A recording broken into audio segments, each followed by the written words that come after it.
Selamat datang kembali di channel Pria Seribu Cara.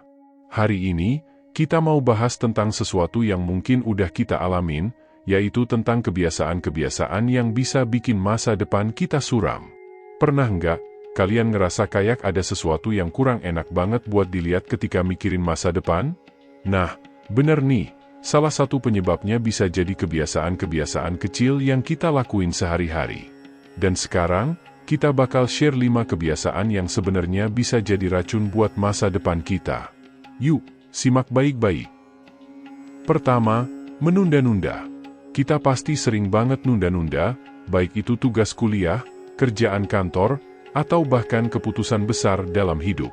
Nunda-nunda bisa bikin kita kehilangan momentum dan peluang yang seharusnya bisa kita manfaatin dengan baik.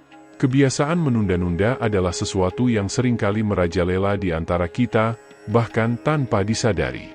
Kita seringkali menemui diri kita mengatakan, besok saja, atau nanti juga bisa dilakukan, terutama saat menghadapi tugas-tugas yang menantang atau tanggung jawab yang mungkin kurang kita sukai. Masalahnya bukan hanya pada penundaannya itu sendiri, tetapi dampak psikologis yang terjadi akibatnya. Ketika kita terbiasa menunda-nunda, kita secara tidak langsung mengajarkan otak kita untuk menunda kepuasan, mengundur rasa senang dan pencapaian, sehingga menciptakan siklus kepuasan yang tertunda terus-menerus. Selain itu, menunda-nunda juga seringkali mengakibatkan penumpukan pekerjaan atau tanggung jawab yang pada akhirnya menimbulkan stres dan kecemasan. Bayangkan saja, ketika kita menunda tugas-tugas penting, bukan hanya pekerjaan tersebut yang tertunda, tetapi juga beban pikiran dan perasaan tidak nyaman yang kita rasakan. Jika kita terus menunda-nunda itu dapat menjadikan peluang untuk mencapai potensi penuh kita. Misalnya, kita mungkin memiliki ide hebat atau impian besar, tetapi jika terus ditunda, ide tersebut mungkin hanya akan menjadi wacana kosong tanpa realisasi yang nyata. Mengatasi kebiasaan menunda-nunda bukanlah hal yang mudah, tetapi bukan pula sesuatu yang mustahil. Dibutuhkan kesadaran diri, disiplin, dan pembentukan kebiasaan yang baru untuk melawan kecenderungan. Salah satu langkah awal adalah dengan cara membuat daftar prioritas, membagi tugas-tugas menjadi bagian yang lebih kecil, dan menetapkan tenggat waktu yang realistis. Setiap tindakan kecil untuk melawan kebiasaan menunda-nunda adalah langkah maju menuju produktivitas dan pencapaian yang lebih besar di masa depan. Kedua, mengeluh terus-menerus. Hidup ini susah banget, nggak ada yang namanya beruntung, suara-suara kayak gini pasti udah sering banget kita dengerin, kan? Nah, justru dengan terus mengeluh, kita jadi nggak fokus sama solusi-solusi yang bisa kita coba. Mengeluh terus-menerus adalah kebiasaan yang seringkali dianggap sepele, tetapi dampaknya bisa sangat merugikan bagi kesejahteraan mental dan emosional kita.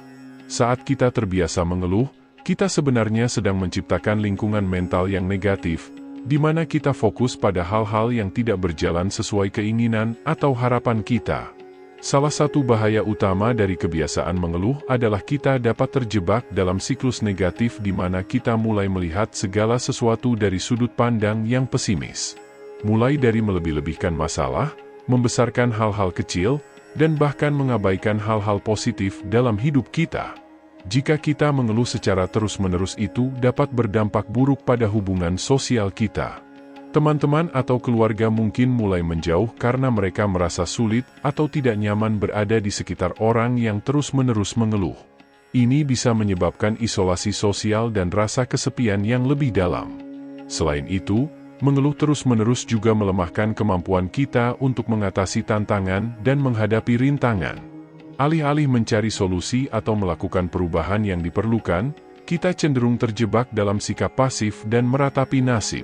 Sebagai gantinya, kita bisa belajar untuk bersyukur dan berfokus pada hal-hal yang positif dalam hidup kita. Mengubah pola pikir dari negatif menjadi positif membutuhkan latihan dan kesadaran diri, tetapi manfaatnya sangat besar bagi kesejahteraan mental dan emosional kita.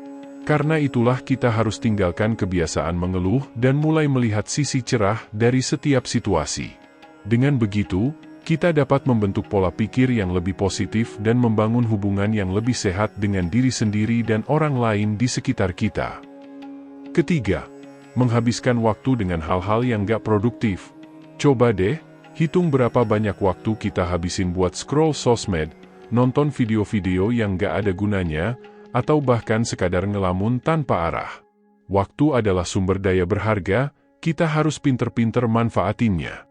Menghabiskan waktu dengan hal-hal yang tidak produktif adalah kebiasaan yang sangat umum terjadi di era modern ini, terutama dengan teknologi yang semakin canggih dan hiburan yang semakin mudah diakses. Seringkali, kita merasa bahwa kita memiliki begitu banyak waktu luang, tetapi pada kenyataannya, waktu adalah aset yang sangat berharga yang tidak dapat kita perbarui. Salah satu bahaya dari kebiasaan menghabiskan waktu dengan hal-hal yang tidak produktif adalah menghambat pertumbuhan pribadi dan pencapaian tujuan kita. Misalnya, banyak dari kita merasa bahwa kita tidak memiliki waktu untuk mengejar passion atau belajar hal baru, tetapi ketika kita memeriksa seberapa banyak waktu yang kita habiskan untuk menonton acara TV atau berselancar di media sosial, kita mungkin akan terkejut dengan seberapa banyak waktu yang sebenarnya kita punya. Selain itu, menghabiskan waktu dengan hal-hal yang tidak produktif juga dapat mengakibatkan perasaan tidak puas dan tidak berarti. Meskipun hiburan dan waktu santai penting untuk keseimbangan hidup, tetapi jika kita menghabiskan terlalu banyak waktu dalam kegiatan yang tidak memberikan nilai tambah bagi diri kita sendiri atau orang lain, kita mungkin akan merasa hampa dan kehilangan arah dalam hidup. Menghabiskan waktu dengan hal-hal yang tidak produktif juga dapat memengaruhi kesehatan mental dan emosional kita. Jika kita sering terpaku pada layar smartphone atau layar komputer dapat mengganggu tidur, meningkatkan tingkat stres, dan bahkan memicu perasaan cemas dan depresi. Kita harus bisa belajar untuk menggunakan waktu luang dengan lebih bijaksana dan efisien. Mungkin itu berarti menetapkan jadwal untuk kegiatan yang berharga, seperti membaca buku, berolahraga, atau menghabiskan waktu bersama keluarga dan teman-teman. Dengan cara ini, kita dapat memaksimalkan potensi kita, meningkatkan kesejahteraan kita, dan mencapai impian dan tujuan kita dengan lebih baik. Keempat, mengabaikan kesehatan. Kesehatan itu mahal harganya, tapi seringkali kita lupa sama hal ini. Seperti makan tidak teratur, jarang olahraga, begadang terus, semuanya bisa jadi bumerang di masa depan. Mengabaikan kesehatan adalah kebiasaan yang seringkali kita lakukan tanpa kita sadari, terutama di tengah kesibukan dan tuntutan hidup yang semakin meningkat. Kesehatan fisik dan mental adalah aset yang sangat berharga, tetapi terkadang kita cenderung mengesampingkannya demi mengejar kesuksesan atau memenuhi tuntutan sehari-hari. Salah satu dampak utama dari mengabaikan kesehatan adalah penurunan kualitas hidup secara keseluruhan. Ketika kita tidak memberi perhatian yang cukup pada tubuh dan pikiran kita, kita mungkin mengalami kelelahan yang berlebihan, stres kronis, dan bahkan penyakit fisik atau mental yang lebih serius. Selain itu, mengabaikan kesehatan juga dapat memengaruhi produktivitas dan kinerja kita dalam berbagai aspek kehidupan. Misalnya, kurang tidur atau pola makan yang tidak sehat dapat mengurangi fokus dan konsentrasi kita, sehingga mempengaruhi kemampuan kita untuk menyelesaikan tugas-tugas dengan efisien. Jika kita mengabaikan kesehatan, itu juga dapat memengaruhi hubungan sosial dan emosional kita. Ketika kita tidak merasa baik secara fisik atau emosional, kita mungkin menjadi lebih mudah marah, mudah tersinggung, atau bahkan menarik diri dari interaksi sosial yang penting bagi kesejahteraan kita. Sebagai gantinya, kita harus menerapkan kesehatan sebagai prioritas utama dalam kehidupan kita sehari-hari. Seperti mengatur pola makan yang seimbang, menjaga tingkat aktivitas fisik yang cukup, mendapatkan tidur yang berkualitas, dan merawat kesehatan mental melalui teknik-teknik relaksasi dan manajemen stres. Mengingat bahwa kesehatan adalah investasi jangka panjang untuk kualitas hidup yang lebih baik, kita harus memberikan perhatian yang cukup dan konsisten pada kesehatan kita setiap hari. Dengan cara ini, kita dapat hidup dengan lebih bugar, bahagia, dan produktif dalam jangka panjang. Kelima, tidak belajar dari kesalahan. Setiap orang pasti punya kesalahan. Tapi hal itu adalah sudah menjadi umumnya bagi setiap orang. Tapi, masalahnya kalau kita nggak belajar dari kesalahan itu, malah bikin kesalahan yang sama berulang kali. Tidak belajar dari kesalahan adalah kebiasaan yang bisa menjadi penghalang besar dalam perjalanan menuju pertumbuhan dan perkembangan pribadi. Kesalahan adalah bagian alami dari kehidupan, dan seharusnya menjadi pelajaran berharga yang membantu kita tumbuh menjadi versi terbaik dari diri kita sendiri. Namun, ketika kita terus-menerus mengulangi kesalahan yang sama tanpa mengevaluasi dan belajar dari pengalaman tersebut, kita dapat terjebak dalam lingkaran yang tidak produktif.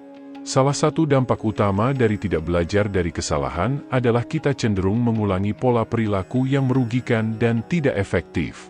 Misalnya, jika kita melakukan kesalahan dalam hubungan interpersonal atau di tempat kerja, tetapi tidak mengambil waktu untuk memahami akar penyebabnya dan membuat perubahan yang diperlukan, kita akan terus-menerus menghadapi masalah yang sama di masa depan.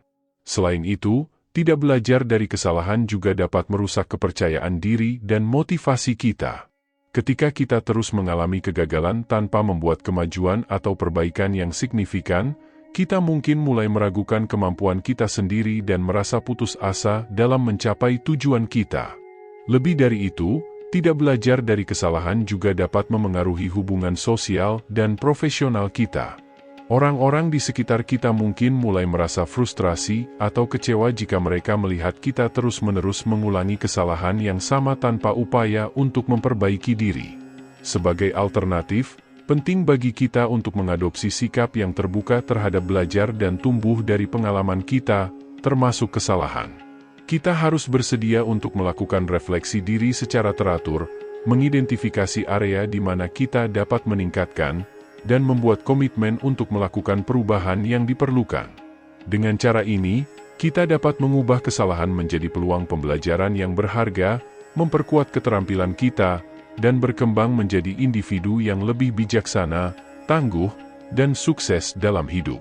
Ingatlah, kegagalan bukanlah akhir dari cerita kita, tetapi hanya bagian dari perjalanan menuju kesuksesan yang lebih besar. Nah, itu tadi 5 kebiasaan yang bisa bikin masa depan kita suram. Coba deh, di antara kelima kebiasaan itu, ada nggak yang kita lakuin secara nggak sadar?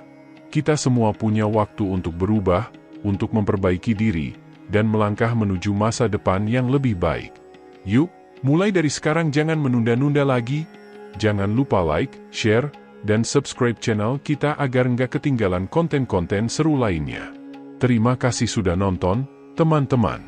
Sampai jumpa di video berikutnya, tetap semangat dan pantengin terus channel kita, ya. Salam hangat dari Pria Seribu Cara.